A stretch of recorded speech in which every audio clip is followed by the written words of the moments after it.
Back to my YouTube channel Knowledge Gateway. आज की इस वीडियो में मैं आपको क्लास 12 की न्यू फिजिक्स की बुक की जो लास्ट यूनिट है चैप्टर पार्टिकल फिजिक्स का उसके क्वेश्चन आंसर सॉल्व कराऊंगी। इस पर मैंने शॉर्ट और लॉन्ग एक साथ ही करा लिए क्योंकि इस टॉपिक में जो मैंने रिड्यूस सिलेबस के आपको टॉपिक्स में बताए थे उसमें ज़्यादा टॉपिक्स नहीं थे। तो इन केस आप इन क्वेश्चन की प्रिपरेशन कर लेंगे क्योंकि बुक से ही मैंने लेकर ही क्वेश्चंस बनाए और जब भी न्यू बुक आती है हमेशा उसके बैक के क्वेश्चन ज़्यादा फॉलो होते हैं। पेपर जो भी बना रहे होते हैं उनको भी गाइड मिल जाती है, तो इसलिए क्वेश्चंस बहुत इंपॉर्टेंट है। इन केस मैं आपको ये थोड़ा उर्दू में एक्सप्लेन भी कर लेती हूँ ताकि अगर क्वेश्चन चेंज होकर आए तो आप इसमें से ही कॉपी पेस्ट करके लिख लेंगे तो इंशाल्लाह आपके अच्छे मार्क्स आ सकते हैं।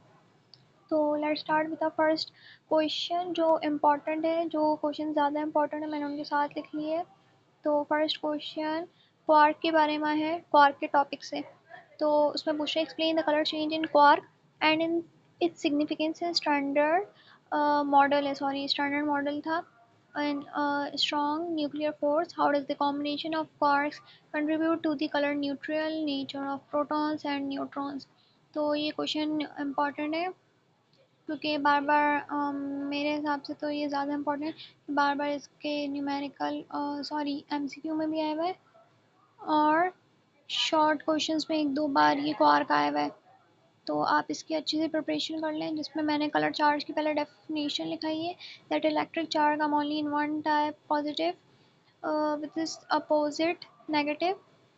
क्वेश्चन ये भी आ सकता है कि how electric charge combine with positive, या फिर explain the types on which of quark on which colour charges explain, या फिर ऑप्टेन, तो उसका भी आंसर हो सकता है।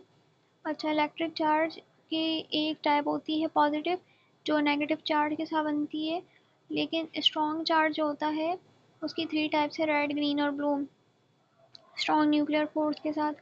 इसकी ये डेफिनेशन है। अच्छा, और क्वार्क्स में इन तीनों कलर्स कैरी करते हैं, एक क्वार्क एक कलर कैरी कर सकते हैं इन तीनों में से क्योंकि ये कलर चेंज करने में हेल्प करते हैं। क्वार्क में बीटा डिके इस टाइप के फिनोमेना देखने को मिलते हैं जिसकी वजह से कलर चेंज हो जाता है। तो सिर्फ इसमें वाइट कलर परमिटेड रहते हैं, यानी वाइट कलर चेंज नहीं होता है। तो ये फर्स्ट क्वेश्चन का आंसर है। क्वेश्चन नंबर 2 इतना इंपॉर्टेंट नहीं, फिर भी मैंने करवा ली क्योंकि इसका टॉपिक इंक्लूडेड है। तो उस क्वेश्चन में पूछा describe the structure of proton and neutron in terms of its quark composition. ये वही क्वार्क डिके वाला के टॉपिक से है, याद कर लें आपके लिए अच्छा होगा। वैसे समझा रही है how do quarks combine to form a proton and neutron, what are the specific types of quark involve, यानी प्रोटॉन और न्यूट्रॉन को कंबाइन करने में बनाने में जो क्वार्क इन्वॉल्व होते हैं वो प्रोसेस, और साथ साथ उसमें किस किस्म के कितनी टाइप्स के क्वार्क इन्वॉल्व हो रहे हैं वो वाला प्रोसेस आपको बताना है। तो बुक में इसकी डायग्राम थी लेकिन शॉर्ट में था तो मेरे ख्याल से डायग्राम बनाने की इतनी नीड नहीं है, तो आप ये भी लिख लें, अच्छे मार्क्स आ सकते हैं। जिसमें मैंने आंसर में लिखा है इलेक्ट्रिक चार्ज कंजर्व रहता है बीटा डिके की वजह से with the emission of an electron and an antineutrino. Beta decay एक type of radioactive decay है जिसमें प्रोटॉन न्यूट्रॉन में ट्रांसफर्ड होता है। वैसे बीटा डिके एक अलग होता है, न्यूक्लियर फिजिक्स में पढ़ेंगे उसमें, लाइक बीटा डिके में मास नंबर कंजर्व रहता है, चार्ज नंबर कंजर्व नहीं रहता। तो इस टाइप का है, लेकिन ये क्वार का है तो उसमें इलेक्ट्रिक चार्ज कंजर्व रखा हुआ है। अच्छा, एंड बीटा डिके एक अपवार्ड एक फ्री पार्टिकल डब्ल्यू पॉजिटिव बॉसॉन को इमिट करता है जो अपवार्ड डाउनवार्ड के कॉम्बिनेशन में ट्रांसफॉर्म हो जाता है, जिसकी वजह से वो दोबारा ब्रेक होके एक एंटी इलेक्ट्रॉन पॉजिट्रॉन बनाते हैं और एक न्यूट्रिनो बनाते हैं। इस प्रोसेस से हमारे पास प्रोटॉन और न्यूट्रॉन की प्रिपरेशन होती है। तो ये था क्वेश्चन नंबर 2 का आंसर। क्वेश्चन नंबर 3 इतना इम्पोर्टेंट मेरे ख्याल से नहीं है, कोई एमसीक्यू आ सकता है, फिर भी मैंने करवा दिया है क्योंकि टॉपिक अगेन इंक्लूडेड है। इसमें पूछा explain the structure of standard model including different types of particles and their relationship, how does the model classify fundamental forces. अब स्टैंडर्ड मॉडल फंडामेंटल फोर्सेस को कैसे क्लासीफाई करता है और हमें उसको एक्सप्लेन करना है। तो सबसे पहले स्टैंडर्ड मॉडल की मैंने हेडिंग दी हुई है, और स्टैंडर्ड मॉडल एक थ्योरी आई थी क्योंकि यूनिवर्स में बहुत सारे हमारे पास पार्टिकल है, सिर्फ इलेक्ट्रॉन और प्रोटॉन तक हमारी स्टडी लिमिटेड नहीं रहती, अभी तो हम छोटे लेवल्स पे इसलिए इलेक्ट्रॉन, प्रोटॉन, न्यूट्रॉन थोड़ा बहुत हमें पढ़ा देते हैं, लेकिन आगे के जाने वाले लेवल्स में लाइक जो लोग अप्लाइड फिजिक्स करते हैं, इंजीनियरिंग में जाते हैं, तो वो ब्रीफली इन पार्टिकल्स को पढ़ते हैं इस फील्ड में जाने के बाद। तो इन पार्टिकल्स को क्लासीफाई करने के लिए स्टैंडर्ड मॉडल की थ्योरी आई थी, जिसने इसके दो ग्रुप्स बना दिए। अब पार्टिकल्स को इसलिए स्टैंडर्ड मॉडल ने क्लासीफाई किया ताकि उसकी बिहेवियर और इंट्रैक्शन साइंटिस्ट स्टडी कर सकें और फिर हम लोग स्टडी कर सकें। उसकी वजह से हमारे पास जो electromagnetic force, weak nuclear force, strong nuclear force, इन सब को एक्सप्लेन करने में हमें हेल्प मिलती है। अच्छा, स्टैंडर्ड मॉडल ने पार्टिकल्स को दो ग्रुप्स में डिवाइड किए थे। एक फर्मियोन्स थे जो मैटर पार्टिकल्स होते हैं जो यूनिवर्स में चीज़ें बनाते हैं, लाइक पत्थर में जो पत्थर के छोटे छोटे एलिमेंट्स होंगे, लाइक मिट्टी या फिर इस टाइप की छोटी छोटी रॉक्स या पेबल्स होंगे, वो मिलके पत्थर बनाते हैं। और दूसरे ग्रुप है बोसॉन्स का, वो फोर्स कैरिंग पार्टिकल्स होते हैं। अब एक पत्थर के छोटे छोटे पेबल्स से पत्थर तो बनता है, लेकिन वो जुड़ता कैसा है एक साथ, वो फोर्स कैरिंग जो यानी फोर्स होती है जो होल्ड करके रखती है इन छोटे छोटे एलिमेंट्स को, उससे हमारे पास एक कंप्लीट स्टोन की फॉर्मेशन होती है। तो इस तरह इन दोनों क्लासीफाई हुआ था। अब नीचे मैंने थोड़ा सा कंक्लूजन लिखा है, इन केस अगर आ जाए तो आप लिख सकते हैं, वरना मेरे ख्याल से इसका आंसर बोसॉन्स तक ही कंप्लीट समझे, याद कर लें तो आपके लिए अच्छा होगा, एमसीक्यू में भी हेल्प हो सकती है आपको। क्वेश्चन नंबर 3 इज़ इम्पॉर्टेंट और इसका मैंने आंसर भी आपको लिखा है, आप चाहे इसको कॉलम्स में भी लिख सकते हैं, लेकिन इस तरह भी सही है। Compare and contrast properties of quarks and leptons to main category of fermions, sorry मैंने fermions लिखा है बट ये fermions है in standard model। तो leptons की मैंने सात डिफरेंस लिखवाए हैं, डिफरेंस करके मैंने इनकी प्रॉपर्टीज़ लिखाई हैं, जिसमें पहले में leptons में -1 और 0 का चार्ज होता है, जबकि क्वार्क में या तो +2/3 चार्ज होता है या फिर -1/3 चार्ज ये कैरी करता है। इसके भी 6 फ्लेवर्स होते हैं leptons के और क्वार्क के भी, और 3 जनरेशन इन दोनों की होती है। पहली जनरेशन में लेप्टॉन्स के बाद इलेक्ट्रॉन होते हैं या फिर ई न्यूट्रिनो होते हैं, नेगेटिवली चार्ज पार्टिकल फ्लेवर। और जो जनरेशन 1 है क्वार्क की, उसमें अप और डाउन फ्लेवर है आपके पास। लेप्टॉन्स की जो जनरेशन 2 है उसमें म्यूऑन या फिर उसको यू न्यूट्रिनो कह सकते हैं, जो इलेक्ट्रॉन का एक हैवी इंकाउंटर पार्ट होता है, जो हैवी इलेक्ट्रॉन का पार्ट होता है। जबकि हमारे पास अगेन क्वार्क का जो जनरेशन 2 है उसमें चार्म या स्ट्रेंज का फ्लेवर आता है। लेप्टॉन की फिफ्थ वाली जनरेशन या फिर जनरेशन नंबर 3, सॉरी फिफ्थ इसका पॉइंट है, वो एक टाओ करके है, TAU उसकी स्पेलिंग है, या फिर इसको टी न्यूट्रिनो कह सकते हैं, जो इलेक्ट्रिकली न्यूट्रल होता है और मैटर के साथ वीकली यानी टेम्पररी इंटरेक्ट करके जॉइन होकर रहता है, टेम्पररी इसका रिलेशन होता है। और वहीं क्वार्क का जो थर्ड जनरेशन है उसमें टॉप और बॉटम के फ्लेवर होते हैं।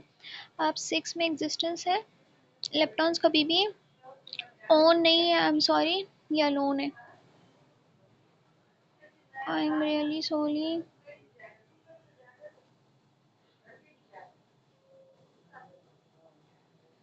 अलोन है ये कभी भी अकेले नहीं रहते। जबकि क्वार्ट्स में इसका ऑपोजिट होता है, वो हमेशा पार्टिकल्स के साथ कंफाइंड होके, हेड्रॉन्स टाइप के पार्टिकल्स के साथ जॉइंट होके कंबाइन होकर रहते हैं। या मैंने अगेन क्या हो गया, मुझे हेड्रॉन्स की स्पेलिंग गलत लिखी है, आप लोगों के लिए इशू हो जाएगा याद करेंगे तो ये मैं सही कर लेती हूँ।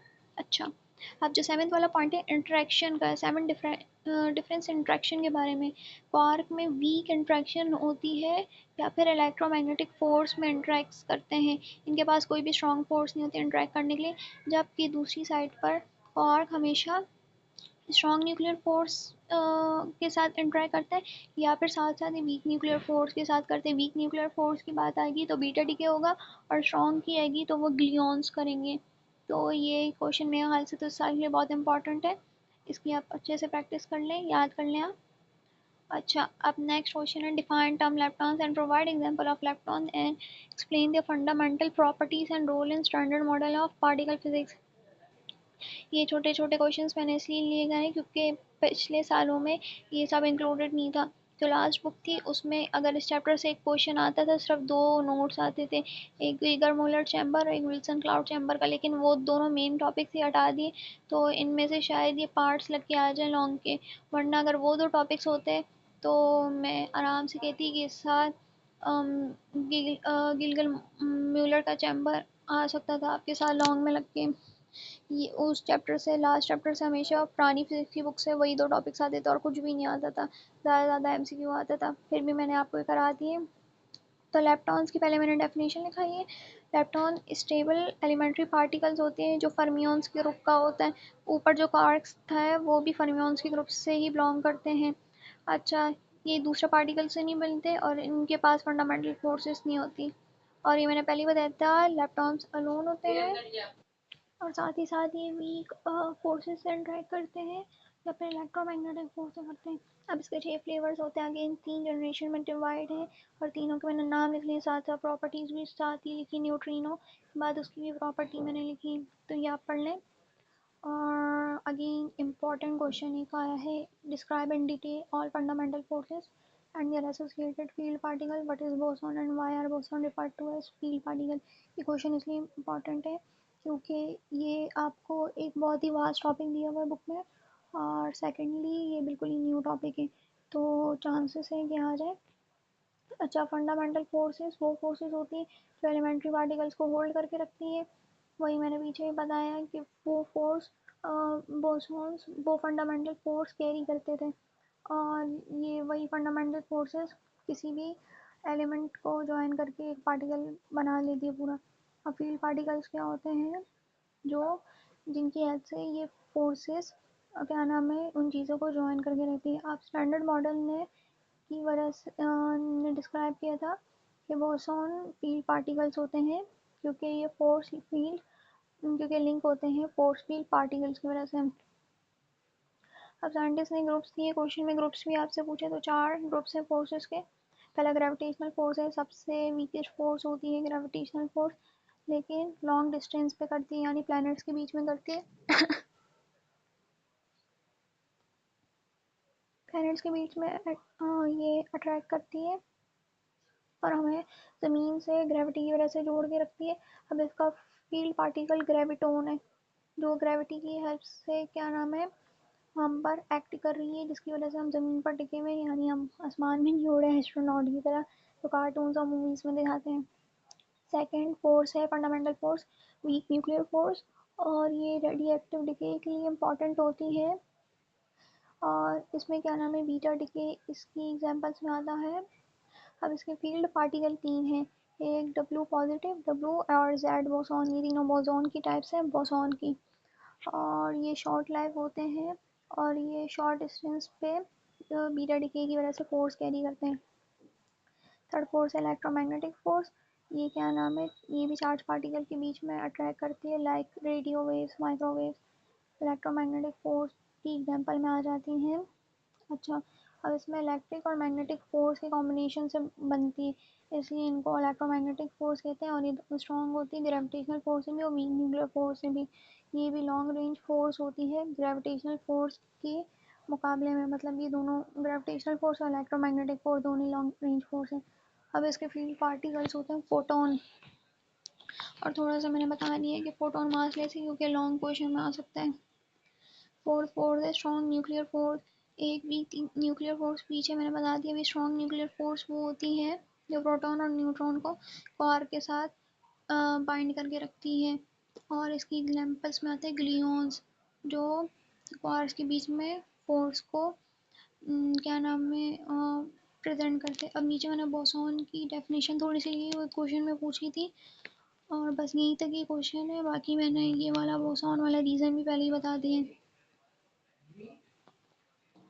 अब जो लास्ट क्वेश्चन है उसमें पूछ रहे हैं बोसॉन और फर्मियोन के बीच में डिफरेंस। ये इतना इंपॉर्टेंट क्वेश्चन नहीं है, लेकिन याद कर लें आप लोग क्योंकि ये ऐसा ना शॉर्ट में दे दें। तो इसमें बोसॉन की भी मैंने डेफिनेशन लिखी है, और फर्मियोन्स के बारे में भी मैंने छोटे से ही लिखा है क्योंकि शॉर्ट का पार्ट था आपकी बुक के बैक का, तो ये आ सकता है आपके शॉर्ट के पॉइंट ऑफ व्यू से, या फिर लॉन्ग में कभी कभार रेयरली लगा तो इसका बी पार्ट लग जाएगा। बाकी यही आपके इस चैप्टर से इंक्लूडेड रिड्यूस लेवल्स के हिसाब से इंपॉर्टेंट टॉपिक्स थे।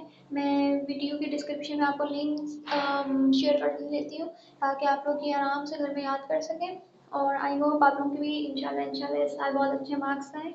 और प्लीज़ मेरे चैनल को सब्सक्राइब करें ताकि मुझे भी मोटिवेशन मिले और मैं आप लोगों के लिए और मेहनत करके सारे नोट्स जल्दी कंप्लीट करूँ ताकि आप उनकी हेल्प हो सके। सो तब तक के लिए टेक केयर एंड अल्लाह हाफिज़।